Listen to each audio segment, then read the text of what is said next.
ಚಳ್ಳಕೆರೆ ತಾಲೂಕಿನ ರಾಮಜೋಗಿಹಳ್ಳಿ ಗ್ರಾಮ ಪಂಚಾಯಿತಿಯಲ್ಲಿ ಕೃಷಿ ಇಲಾಖೆ ಹಾಗೂ ಗ್ರಾಮ ಪಂಚಾಯಿತಿ ವತಿಯಿಂದ ಧರ್ತಿ ಮಾತಾ ಬಚಾವೋ ಅಭಿಯಾನ ಅಂಗವಾಗಿ ಅರಿವು ಮೂಡಿಸುವ ಕಾರ್ಯಕ್ರಮವನ್ನು ಹಮ್ಮಿಕೊಳ್ಳಲಾಯಿತು.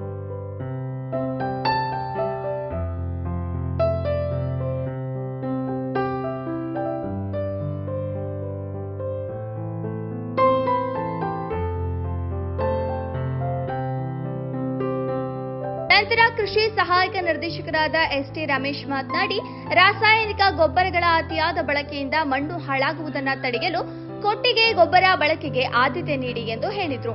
ಮಣ್ಣಿನ ಆರೋಗ್ಯವನ್ನು ರಕ್ಷಿಸಲು ಮತ್ತು ರಾಸಾಯನಿಕ ಗೊಬ್ಬರಗಳ ಬಳಕೆಯನ್ನು ಕಡಿಮೆ ಮಾಡಲು ಅರಿವು ಮೂಡಿಸುವ ಅಗತ್ಯವಿದೆ. ಸಾವಯವ ಮತ್ತು ಸಮತೋಲಿತ ಪೋಷಕಾಂಶಗಳ ನಿರ್ವಹಣೆಯ ಮೂಲಕ ಕೃಷಿ ವೆಚ್ಚವನ್ನು ಕಡಿಮೆ ಮಾಡಬಹುದಾಗಿದೆ. ರಾಸಾಯನಿಕ ಗೊಬ್ಬರಗಳ ಬದಲಿಗೆ ಜೈವಿಕ ಗೊಬ್ಬರಗಳ ಬಳಕೆಗೆ ಹೆಚ್ಚು ಒತ್ತು ನೀಡಬೇಕು.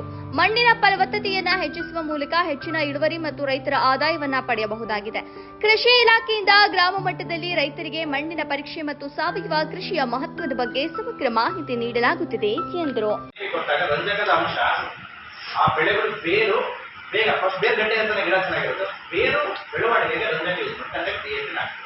ಜೊತೆಗೆ ಸ್ಟಾರ್ಟಿಂಗ್ ಅಲ್ಲಿ ಆ ಬೆಳೆ ಚಿಗುರಿ ಎಲೆ ನೋಡಿದ್ರೆ ಎಲೆ ಹೊಡೆದ ಮೇಲೆ ಸಾರಜನಕ ಬೇಕಾದಷ್ಟು ನೋಡಿರುತ್ತೆ. ಎಲೆ ಹೊಡೆದು ಬೆಳೆದಿದ್ದು ಸಾರಜನಕ ಬೇಕು. ಬಟ್ ಸಾರಜನಕನ ನೀವು 30 ದಿನ 10 ಸತಿ ಕೊಡ್ತೀರಾ, 30 ದಿನ 1 ತಿಂಗಳಿಗೆ 10 ಸತಿ ಕೊಡ್ತೀರಾ, ಗಿಡ ಸ್ವಲ್ಪ ಬೆಳೆದಂತೆ ಕೊಡ್ತೀರಾ.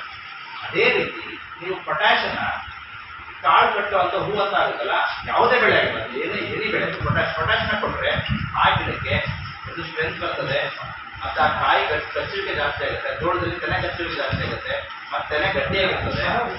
ಈಗ ನಾವು ಮೊನ್ನೆ ಒಂದು ಸಿದ್ದಾಪುರದಲ್ಲಿ ಒಂದು ಗಾಳಿ ಮಳೆ ಬಂತು ಅಂತ ಒಂದು ರಾಗಿ ಎಲ್ಲ ಮುಗಿಸ್ಕೊಂಡಿದ್ವಿ.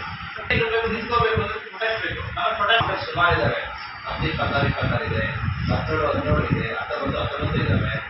ನಂತರ ಯೂರಿಯಾ ಟೈಮಲ್ಲಿ ಯೂರಿಯಾ ಖಂಡಿತ ಹಾಕಿ, ಒಂದು ಬ್ಯಾಗ್ ಆದ್ರೂ ಯೂರಿಯಾ ಹಾಕಬೇಕು, ಹಾಕಿ.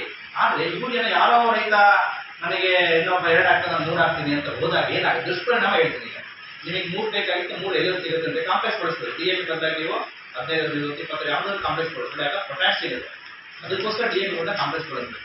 ಇಲ್ಲ ಅಂದ್ರೆ ನೀವೇನಾಗ್ತದೆ, ಫೈನಲಿ ಬೇಕಾಗುತ್ತೆ ನಾವು ಗಿಡ ಚೆನ್ನಾಗಿ ಬಂತು, ಬೇರೆ ಚೆನ್ನಾಗಿತ್ತು ಅಲ್ಲ, ತೆನೆ ಚೆನ್ನಾಗಿ ಬಂತ, ರೈಟ್ ಮ್ಯಾನುಫ್ಯಾಕ್ಚರ್ ಆಗಲ್ಲ. ಅಂದ್ರೆ ಮ್ಯಾನುಫ್ಯಾಕ್ಚರ್ ಆಗೋದಕ್ಕೆ ಬೇರೆ ದೇಶದಿಂದ ನಾವು ಅದಕ್ಕೆ ಇನ್ಪುಟ್ ಯೂರಿಕ್ ಆಸಿಡ್. ಈಗ ನಮ್ಮಲ್ಲಿ ಏನಾಗುತ್ತೆ, ಯೂರಿಯಾ ಸಬ್ಸಿಡಿಯಲ್ಲಿ ಸಿಗೋದಕ್ಕೆಲ್ಲ ಬ್ಯಾಗ್ ಕಡಲೆ ತಗೊಳ್ಳೋದು ಹಾಕೋದು ದುಷ್ಪರಿಣಾಮ ಏನು?